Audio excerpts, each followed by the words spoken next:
¿Cómo están? Estoy muy tentado de decir buenos días. Lo que pasa es que soy del team de la mañana yo, la primera vez que vengo a la noche. Había toda una congregación a la noche, increíble.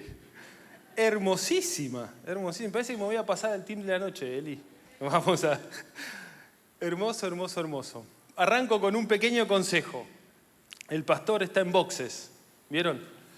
Así que me compadecí de él y le dije, Gonzalo, estoy para lo que quieras, te ayudo en lo que quieras. Bueno, predicá el domingo. Nunca hagan ese ofrecimiento al pastor. Te va a enganchar. Bueno, un gusto estar con un gusto enorme poder compartir la palabra en esta mañana. Estoy muy contento, muy feliz. Esta noche, ¿viste? Te dije, soy team mañana, olvídate. Desde que llegué estoy, buenos días, buenas noches me dicen. Buenos días. Lo voy a volver a decir varias veces. Un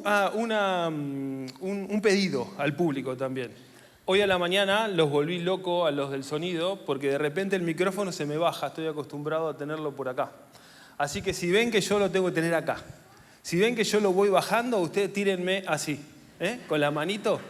Entonces yo me acuerdo y voy a levantar. Y de paso los hago prestar atención, no dormirse y participar de la prédica. Bueno, les decía que estoy muy contento, súper contento, porque además de estar juntos y poder traer la palabra, están conmigo, que hacía muchísimos años que no estábamos, es como familia juntos. Estoy con mis 3 hijas, ellas se congregan en otra iglesia desde que eran chiquitas, adolescentes, que no participábamos de un culto juntos.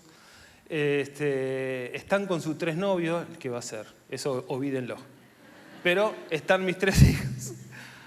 2 de ellas se casan el año que viene, las lauchas se lo llevan, abandonan a papá. Pero estoy feliz de poder compartir en familia y para mí en familia, además, familia en todo sentido. Así que Dios quiera que tenga el impacto de lo que tuvo en mi vida el seguir pensando en lo que hoy quiero compartirte, que es la idea de pero Dios. Es esa intervención divina de Dios en nuestra vida. Es ese momento en el que la cosa iba para un lado, pero apareció Dios.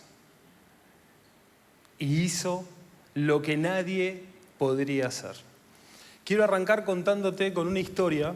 Cada vez que la cuento me emociona, cada vez que la cuento realmente me pone la piel de gallina. La historia de un papá.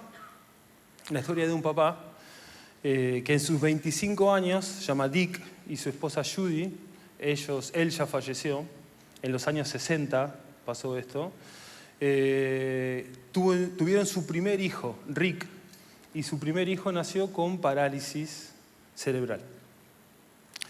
Los médicos inmediatamente, apenas él nació, le dijeron, mira, tu hijo nunca va a disfrutar de una vida normal. Imposible. Nunca va a poder realizarse. Así que mejor ponerlo en una institución y que alguien especializado lo cuide.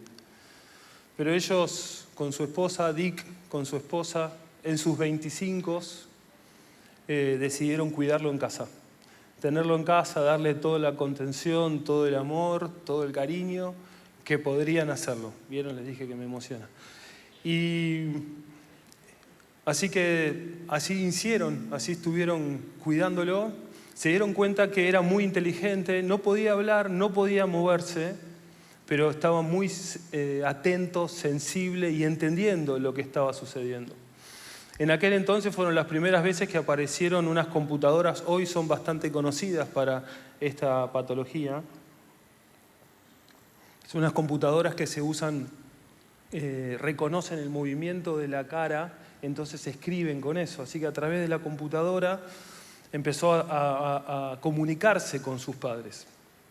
Llegados más o menos los 15 años de Rick, él iba a una escuela especial, llegó un nuevo alumno a la escuela especial, un niño que no era cuadripléjico, pero a partir de un accidente quedó cuadripléjico. Entonces hicieron una carrera o propusieron hacer una carrera a beneficio de este amigo de Rick. Y él les dijo al padre, papá, quiero correr. Imagínense. Ahora, lo que no hacemos los papás por nuestros hijos, ¿o no? Las veces que te habrás levantado de noche, las veces que habrás no gastado plata por gastarlo, las veces que habrás sacrificado tiempo, horas, las cosas que no hacemos por nuestro hijo. El padre nunca en su vida había corrido, pero dijo, vamos a encontrarle la forma para poder hacerlo. Así que buscaron la vuelta de conseguir una silla de ruedas especial y ahí participaron por primera vez en una carrera de 8 kilómetros. Rick corrió la carrera. Cuando terminó la carrera, Rick le dijo a su padre, papá, sentí como que no tuviese ningún tipo de discapacidad cuando corría. Eso lo conmovió profundamente y empezó a entender que él podía ser un factor de transformación de la vida de su hijo. Que él podía ser alguien que le cambie la realidad y que le dé sentido, propósito a la vida de Rick. Así que empezaron a entrenar. Se formó el Team Hoyt, que es el apellido de ellos. Búsquenlo después, una historia lindísima. Así que ahí empezaron a entrenar y ese fue el inicio de un montón de carreras que hicieron, de maratones que hicieron, de triatlones que hicieron. Pero la consagración más fuerte de papá y el hijo fue cuando corrieron la carrera de Hawái, el Ironman de Hawái. El Ironman de Hawái, que no se entere en mi familia, pero algún día me encantaría correrlo. El Ironman de Hawái es el de los más difíciles que hay. Así que Rick empujó a su hijo durante 4 kilómetros a nado, en una balsa, su hijo. Empujó por 180 kilómetros en bicicleta y 42 kilómetros propio de una maratón. Y lo terminaron. Entonces eso me hizo pensar lo que no hace un padre por un hijo. El sacrificio, el empeño, ayudarlo a estudiar, todo lo que vos podrés haber pensado. Y si sos hijo, podés mirar para atrás y decir todo lo que muy probablemente Dios quiera que hayas visto un efecto de padre como el que te estoy contando. Y si así no fuese, hoy quiero contarte sobre un padre que sí quiere hacerlo. Hay un pasaje en la Biblia,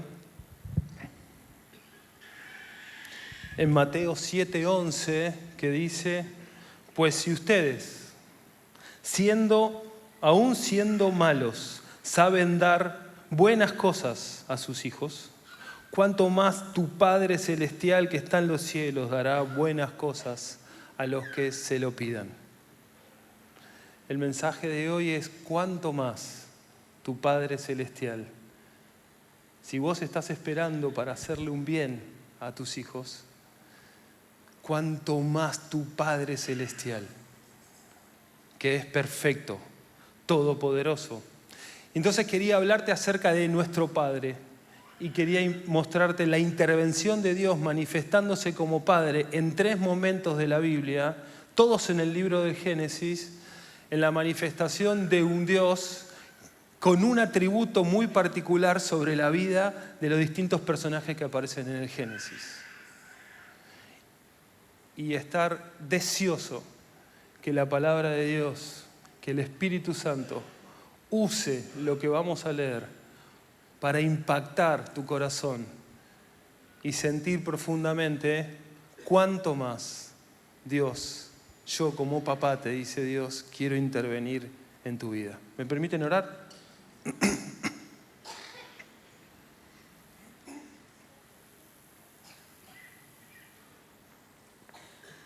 Señor, gracias.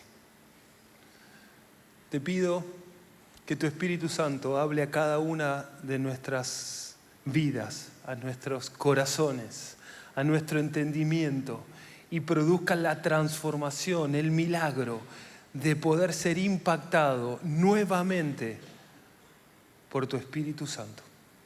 Ayúdanos a entender y cambiar nuestros pensamientos para que sea transformado nuestro comportamiento, nuestra esperanza, nuestra forma de ver el mundo, nuestra forma de vernos a nosotros mismos, a partir de la realidad de tu palabra sobre nuestras vidas.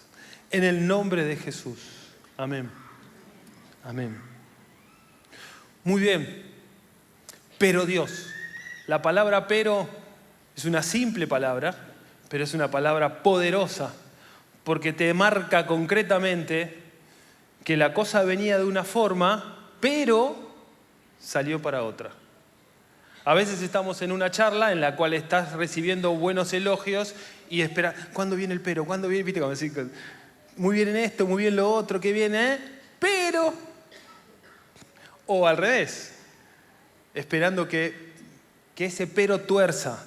Las cuestiones venían en un sentido, pero Dios... Y cada vez que aparece esa palabra, pero, quiero mostrarte 3 momentos en Génesis que aparece la palabra, pero Dios, pero el ángel de Jehová, pero Dios, manifestando un atributo muy particular de Dios. Lo primero que quiero contarte es sobre Agar. No sé si alguna vez habrán escuchado sobre Agar. Agar es una sierva egipcia, la sierva de Sara, Saraí en ese entonces. La sierva de Sara. Agar estaba sirviendo en la casa de Sara. Dios le había prometido a Sara que iba a ser la madre de miles de millones como la arena del mar que no se iban a poder contar. Se lo prometió a Abraham y a Sara, que iban a ser los patriarcas descendientes del pueblo, de lo que hoy es el pueblo de Israel. Pero Sara, y ahí estaba el desafío, era estéril. Así que no podía tener hijos.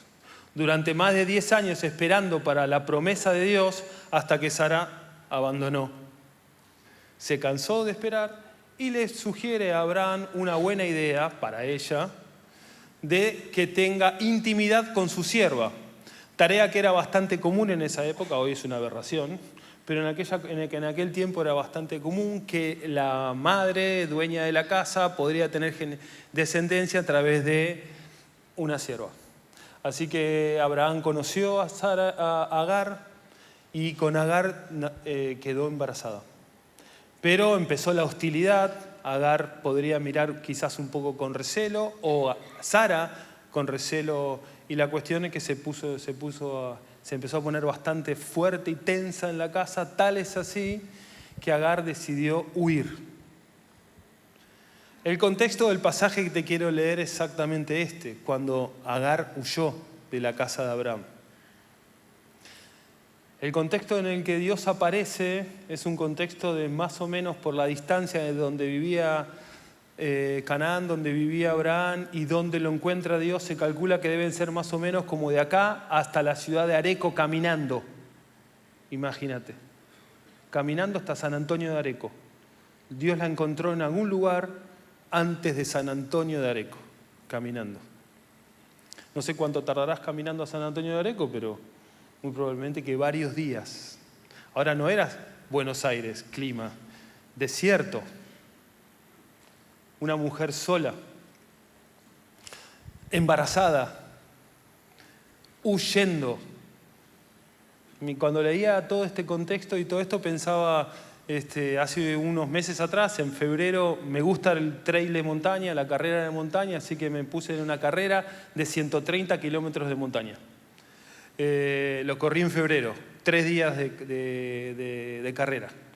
Así que promediando el primer día, después de 50 kilómetros de montaña, de andar, nos tocó dormir a donde te toca dormir. No obstante, para eso te preparás, además de prepararte durante mucho tiempo, vas muy equipado para poder dormir en la noche en la montaña, muy equipado, tecnología full, todo lo que puedas.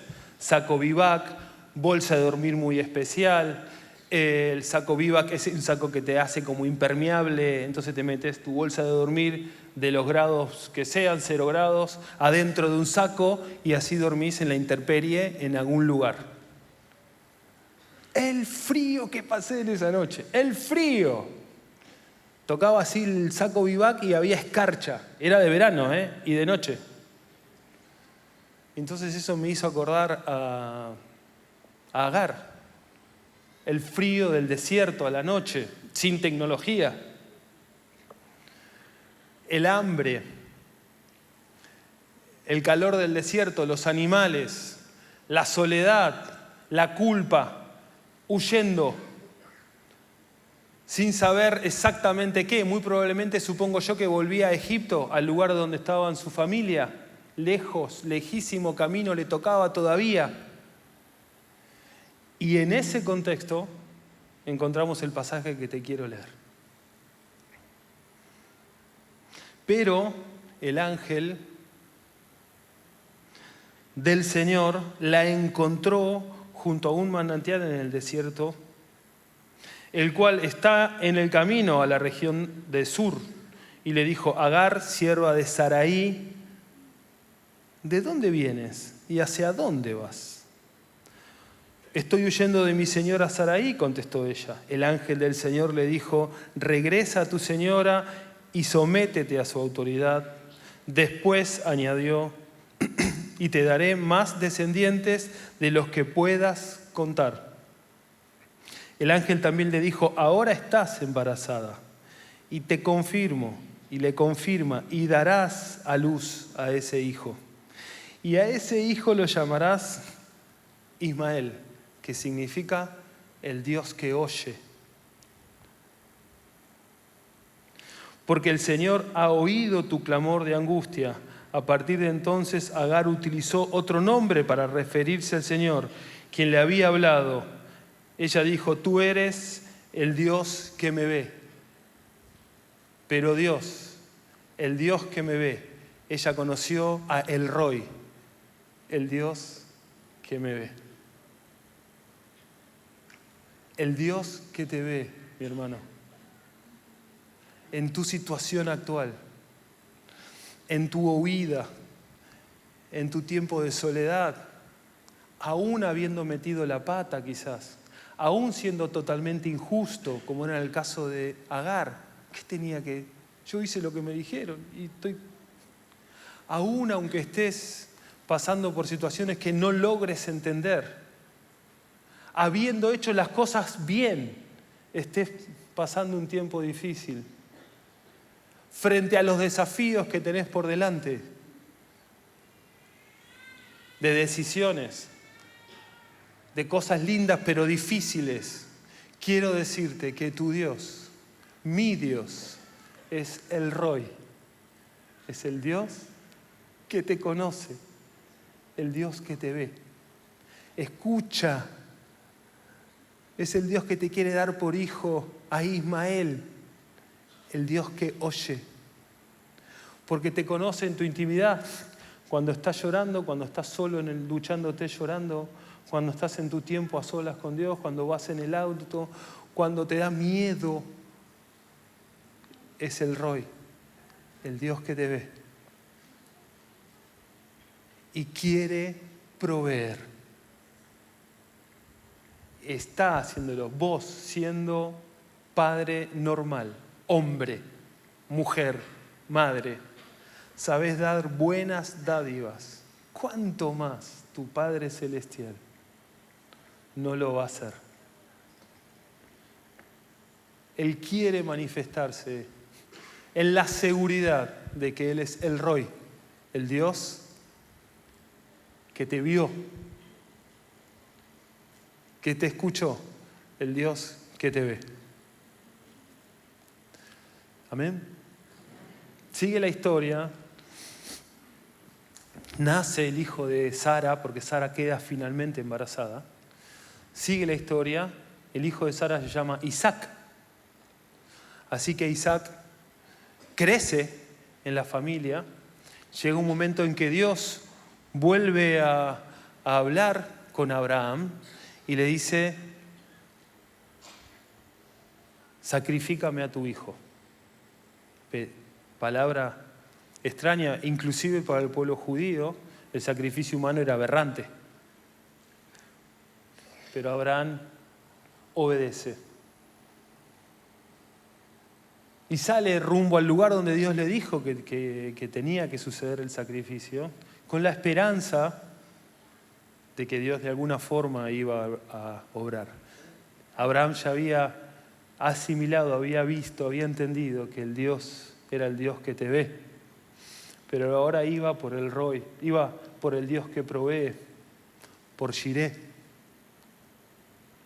Así que llegan al lugar del sacrificio y este es el contexto del pasaje del próximo pero Dios que aparece en la vida de Abraham. Dice Génesis 22:9, cuando llegaron al lugar señalado por Dios, Abraham construyó un altar y preparó la leña, obediente. Después ató a su hijo Isaac y lo puso sobre el altar, encima de la leña. Entonces tomó un cuchillo para sacrificar a su hijo. Definitivamente no sabía cómo, pero lo iba a hacer. Y ahí aparece. Pero, Jireh. Pero en ese momento el ángel del Señor le gritó desde el cielo: Abraham, Abraham, aquí estoy, respondió Abraham. No pongas tu mano sobre el muchacho ni le hagas ningún daño, dijo el ángel. Ahora sé que temes a Dios, porque ni siquiera te has negado en darme a tu hijo. Abraham alzó la vista en un matorral y vio un carnero enredado por los cuernos. Fue entonces, tomó el carnero y lo ofreció como holocausto en lugar de su hijo. A ese sitio Abraham le puso por nombre: el Señor provee, Jehová Jireh. Por eso hasta el día de hoy se dice: en el monte del Señor será provisto. Jehová Jireh, el Dios que te ve, es el Dios que provee a su tiempo, de una forma quizás impensada, en un contexto quizás aberrante. Dios provee en el momento, en el mejor momento. Si ustedes, siendo padres, nosotros, yo siendo padre malo, sé cuándo y cómo buscar lo mejor para mi hijo, aunque mi hijo no lo entienda, cuánto más tu Padre Celestial lo va a hacer en el tiempo de tu salud, en el tiempo correcto. Dios nos pide caminar confiado. Él nos ve. Jehová el Roi, Jehová Jireh, Él provee. Amén. Y quisiera llevarte al último momento, el último, que es en la vida. Isaac tiene dos hijos, Jacob y Esaú. Jacob, historia lindísima. Les animo a que lean Génesis en esta semana, en estos días. Apasionante el libro de Génesis.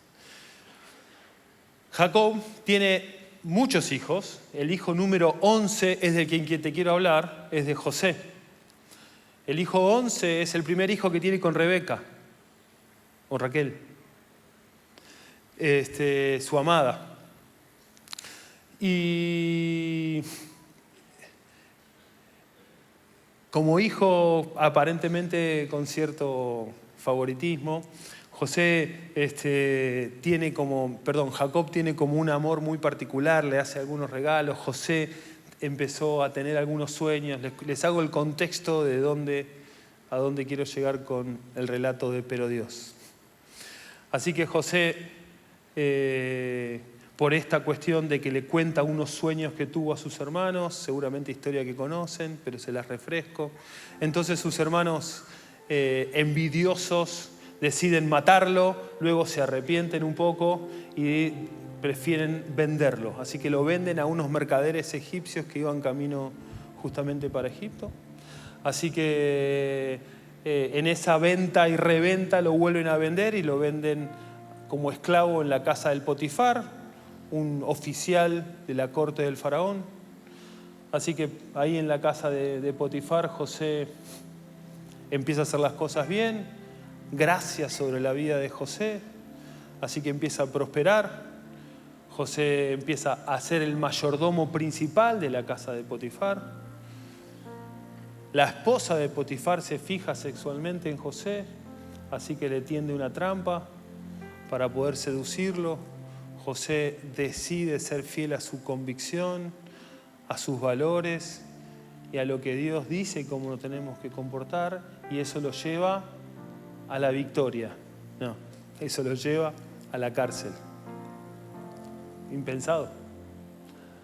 Nuevamente al sufrimiento, nuevamente al desamparo, nuevamente al no entender. Estando en la cárcel, pasan los años. Entran en la cárcel dos personajes, un copero y un panadero, copero y panadero del faraón. En algún momento de cuando están en la cárcel tienen un sueño, el copero y el panadero. José, en esta capacidad, don particular que Dios le había dado en términos de la revelación de sueños, le dice de qué se trata ese sueño. Y para uno estaba bueno y para otro no tanto. Así que para el panadero no le fue muy bien en lo que Dios le estaba diciendo a través del sueño, pero al copero era que vuelva a la corte, que vuelva a estar al lado del faraón. Así que José le dijo, cuando estés ahí y se cumpla la confianza en lo que Dios le había dado, en la seguridad, acordate de mí y sácame de aquí. Pues no lo hizo, se olvidó por completo. 3 años pasaron para que se acuerde. Así que el faraón tuvo sueños, varios. En esos sueños que tuvo eran sueños que no lograban interpretar. El copero se acordó que había un muchacho en la cárcel, así que lo mandan llamar. Dios le dio la revelación a José, no solamente de qué se trataba, sino cómo había que hacer para administrar esos tiempos que estaban mostrados en el sueño del faraón, tiempo de abundancia y tiempo de hambruna, 7 años y 7 años. Así que el faraón quedó flashado con el don y con quién era José, así que lo puso a administrar. Bueno, si vos decís qué es esto, dale, a ver. Así que empezó a administrar los tiempos de abundancia de tal forma que en los tiempos de escasez tendrían de qué vivir y de qué comer. Tal es así que fue la única nación, territorio en toda la zona que tenía de qué vivir cuando vinieron los tiempos de sequía y de hambruna. Así que todas las regiones, poblaciones, iban a Egipto a comprar grano. 22 años pasaron entre que Dios le dio a José el sueño de que él iba a estar como administrador y gobernante de sus hermanos hasta esto que vamos a leer ahora. 22 años. Toda una vida. Toda una vida. Pero Dios te ve. Dios sabe lo que estás pasando, lo que estás viviendo. Dios tiene promesas sobre tu vida. Y Él provee. Él es Jehová Jireh. Entonces dice el pasaje de Génesis 50, capítulo 20. Él ya se encontró con sus hermanos en ese momento. Sus hermanos fueron a comprar y luego terminando también llevaron a su padre. Y le dice, es verdad que ustedes pensaron en aquel entonces, 22 años atrás, en hacerme mal. Y ahí aparece, pero Elohim, pero Dios, el Dios Todopoderoso, el Padre Todopoderoso, el Padre de milagro, el Padre de unción, el Padre de que no hay nada que se le pueda resistir, el Dios Todopoderoso, Elohim, pero Dios transformó ese mal en el que te encontrás. Quizás tiene que ver con el tiempo en tu casa, con el tiempo de tu crianza, con lo que no te dieron, con lo que deberían y no sucedió, con la no todavía confirmación de algo, con las dificultades, con algo que estemos buscando o esperando. Ese mal en bien para lograr lo que hoy estamos viendo, salvar la vida de mucha gente. Pero Dios, cambiando la realidad de nuestra vida. La cosa venía así, en la cárcel, en el foso donde me vendieron, pero Dios constantemente giró, operando el milagro, la prosperidad, para transformar tu vida, mi vida. Anhelo que le des lugar en tu vida a Elohim. El Dios que te ve, el Dios que provee, el Dios todopoderoso. La misma raíz de la palabra de Jehová, Elohim, se usa en Génesis capítulo 1, cuando dice Elohim creó. Ese es tu Dios. Es la misma palabra que se usa con Jesús en Hechos, cuando dice, pero Dios, aunque en el griego es Theos, acude a la misma palabra en el hebreo Elohim. Pero Dios, Elohim, lo resucitó al tercer día, para que en Jesús tengas toda la dimensión de Dios sobre tu vida, a través de su Espíritu Santo.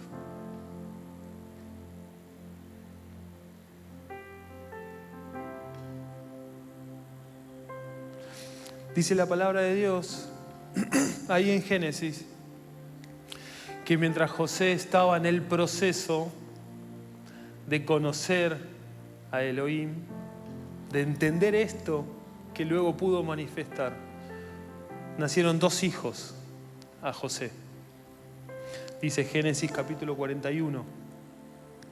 Y José llamó a su hijo mayor Manasés, porque dijo, Dios me hizo olvidar todas mis angustias y a todos los de la familia de mi padre. El poder transformador del Señor. Dios me hizo olvidar. Dios transformó mi vida de tal forma que no hay reclamo. Me olvidé. Dios hizo nuevo. Dios sanó. Oro, mi hermano, para que Dios sane como lo hizo y hoy quiere hacer.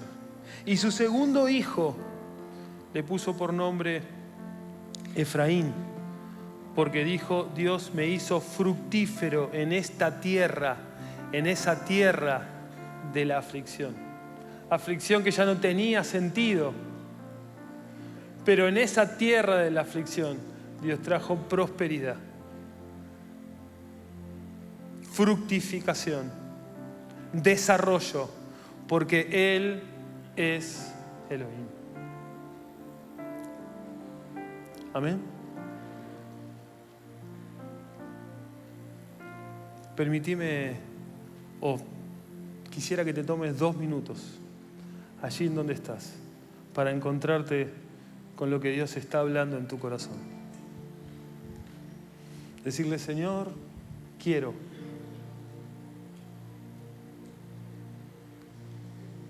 Señor, me ves. Señor, nos ves. Aleluya. Sea cual sea nuestra necesidad, nuestra situación, mi tristeza, mi soledad, mi indecisión, mis decisiones por delante, me ves. Conoces mi corazón mejor que nadie, Señor. Mi intimidad, mis entrañas, y me amas aunque no haya tenido amor de un padre, me amas. ¿Cuánto más quieres hacerlo? Proveer y manifestarte como Elohim sobre nuestra vida. Proclamo esto sobre tu iglesia, Señor. Tú haces y completas, pese a Dios, creador del universo, nuestro Padre, en el nombre de Jesús. Amén. Amén.